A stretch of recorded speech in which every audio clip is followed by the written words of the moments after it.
اهلين وسهلين حبوباتي، شخباركم؟ ان شاء الله تكونوا بخير وعلى خير. المهم غادي اليوم نوجد معكم العشاء المتواضع. هنا المهم غادي نبدا. اول حاجه غادي نبدا بالدجاج. الدجاج بعد ما غسلته غادي نديرو فحال هكا، كلهم غادي نديرهم هكايا، وغادي ندهنهم بواحد شويه ديال الملح، وغادي نديرهم يتقلاو هكا، قسمهم غير على نص هكايا، وندهنهم بشويه ديال الملح باش ما يجيوش مسوسين كما كتشوفوا بحال هكا. تخشيهم مع داير الملحه.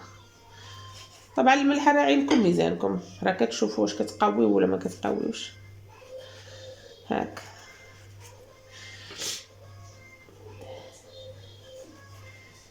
وتتبعوا هكا عليهم كاملين.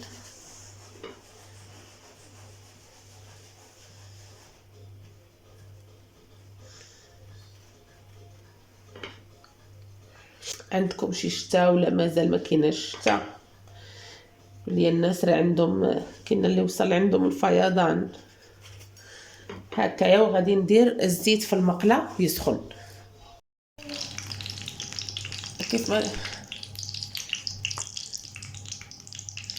كيف ما كتشوفوا هنايا. الدنجال درتو على الجهه الكحله، هي الاولى يتقلى، عاد نقلبو هنا. وطبعا البوطه كتكون ناقصه، ما كتكونش مجهده. هنايا حبوباتي، هنا راه عندي مطيشه محكوكه، لانه كانت صراحه كنت غادا نديرو البارح ولكن ما كتابش. هنا المطيشه محكوكه كنتسناها غير تطلق، وغادي نزيد عليها الثومه وشويه ديال الملح. المهم هي شويه ديال الملح تطلق على خاطرها، ولا تنديرها نيشان نديرها في المقله تطلق الملح، ونحك عليها شويه ديال الثومه، وندير لها شويه ديال الكمون، واللي بغى يدير الحار يدير الحار، وشويه ديال التحميره. انا مابقاش عندنا التحميره، المهم شويه ديال التحميره. صافي هنا كيف ما كتشوفوا هنايا درت العطريه، القزبر والمعدنوس والثوم والكمون والتحميره والملح. صافي هادشي اللي عندي، ونخليها حتى طيب وخليكم معايا. هنا كيف ما كتشوفوا حبوباتي، هنايا هاد الدنجال ها هو تقلى، وغادي نديروا له بحال هكا كله هكا، بحال اللي كتحاولوا شويه كتمعسوه من الداخل بحال هكاك هكا كامل. عرفتوا هاد الدنجال هذا ملي كيبات صراحه كيكون احسن ملي كيكون باقي جديد.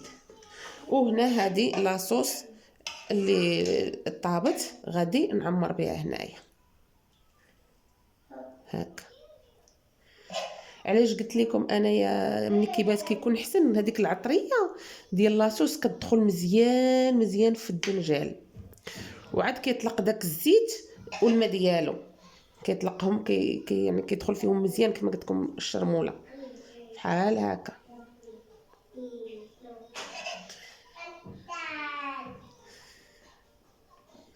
ها كاملين غادي نعمروهم.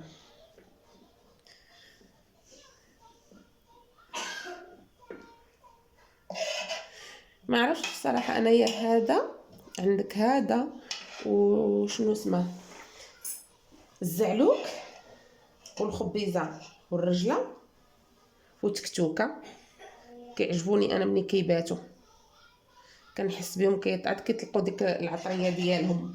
ما عرفتش واش كاين شي واحد بحالي ولا غير انايا، المهم كيعجبوني بزاف، واخا كناكلهم في ساعتهم ماشي بحال اللي كيباتوا هكا كاملين.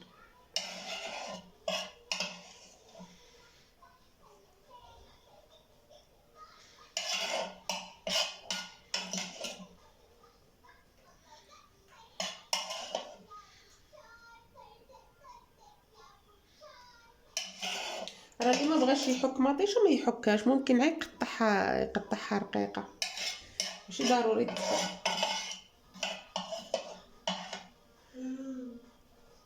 وصافي هكايا.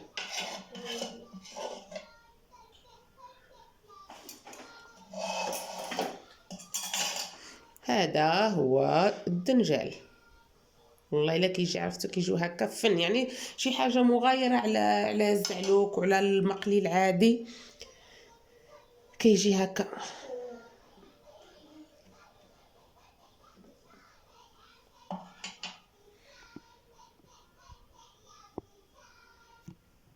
المهم هنايا انا كانت مجموعه عندي واحد الكبده ديال الدجاج والكنسه والقلب ديالها غادي نطيبهم، نديرهم مع لاصوص ثاني.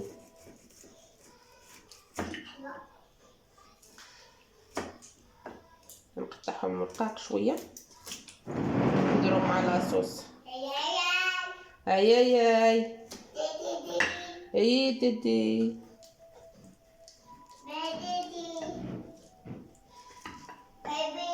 اي بابيدي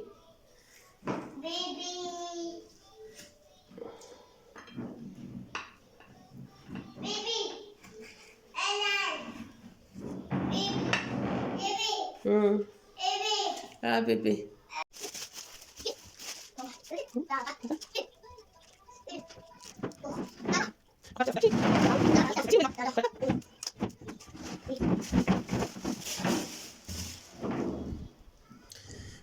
صافي هنايا راني نقيت هذا كما كتشوفوا. المهم انا هنايا نقيت هاد الشيفلور كيف قلت لكم. من بعد ما نقيت الشيفلور غادي نديرو في الماء يتسلق مع شويه ديال الملح. بالنسبه لاصوص اللي غادي ندير فيها الكويرات ديال الشيفلور هي هذه، والنيت هي اللي غندير فيها الكبده ديال الدجاج. عندي مطيشه هنا وزدت عليها طبعا الثومه بحال الشكل ديال لاصوص العاديه، شويه ديال الثوم، جوج فصوص، ودرت شويه ديال القزبر والبقدونس، ودرت التحميره والكمون والملح وواحد الفلفل حار ما خليته هكاك صاين كيف ما نقولوا، ودرت عليها ديك الكبده والقالب وهذا درت عليهم كنخلطهم شويه، غادي نخليهم يتشربوا شويه عاد غنحطهم فوق البوطه يطيبوا، لانه بغيتهم تيشربوا شويه العطريه باش ندير عليهم البوطه ناقصه كتبقى مزيانه. وهاد الفلفله هذه كيف ما قلت لكم راني ما مديراش ما متقباش باش تطلق الحروره. المهم هنا هادو هما الكويرات ديال الشيفلور اللي غادا ندير. كيف ما كتشوفوا الشيفلور انا هنا فتتو وغادي تعصروه مزيان مزيان مزيان من الماء. واخا غادي ديروه في الشبكه ويتقطر واحد المده ديال نص ساعه ولا ساعه تخليوه يتقطر، ولكن ضروري ما ديروا له هاد الحركه هذه ديال اليد باش تزيدوا تطلعوا داك الماء كامل اللي فيه، لانه واخا كتخليوه كيتقطر الماء كيبقى فيه. دابا درتولوش هكا بيديكم تمعسوه بيديكم ما غاديش يتحيد داك الماء مزيان. وعلى فكره هاد الكويرات ديال الشيفلور ممكن ديروه بالكفته الدجاج ولا بالكفته ديال اللحم. انا غادي نديروه هكا بوحدو ما ندير معاه لا كفته لا والو، ما عدا غادي ندير عليه بيضه وحده باش غادي نجمع. وغادي تشوفوا معايا الطريقه، خليكم مع الفيديو. هنايا كيف ما كتشوفوا هما من بعد ما عصرتهم الماء مزيان حطيت عليه بيضه وشويه ديال الملحه وشويه ديال النشا. اللي ما متوفرش عنده النشا ممكن يدير الطحين. انا كان بقى لي هنايا غير شويه ديال هذا ديال النشا، وزدت واحد شويه ديال الطحين باش نجمع هاد شنو اسمه باش نجمع هاد الشفلور والبيضه، وغادي نتخلطوا مزيان طبعا مع واحد الرشيشه ديال مليحه. صافي من بعد ما وهادو اختي هما الكويرات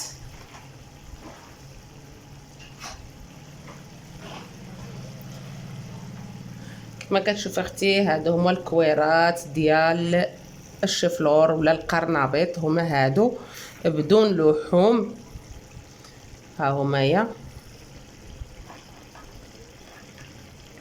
لانه كاين اللي كيديرهم بالكفته باش كتجمع ليهم هاد الشفلور كيديرهم بالكفته، يجمعهم بالكفته ديال الدجاج ولا الكفته ديال اللحم. انا هنايا غير لاصوص اللي كانت عندي هذيك الكبده ديال الدجاج قلت نديرها معاهم. ايوا هذه هي نخليوها جالسه تشرب المريقه ندخل فيها المرقه وصافي. ها قلت لكم ممكن تجربوها بالكفته ديال الدجاج ولا الكفته ديال اللحم ولا هكا كيف ما درت انايا عادي بدون لحوم. كتجي زوينه صراحه، كتجي خفيفه وبصحه والراحه.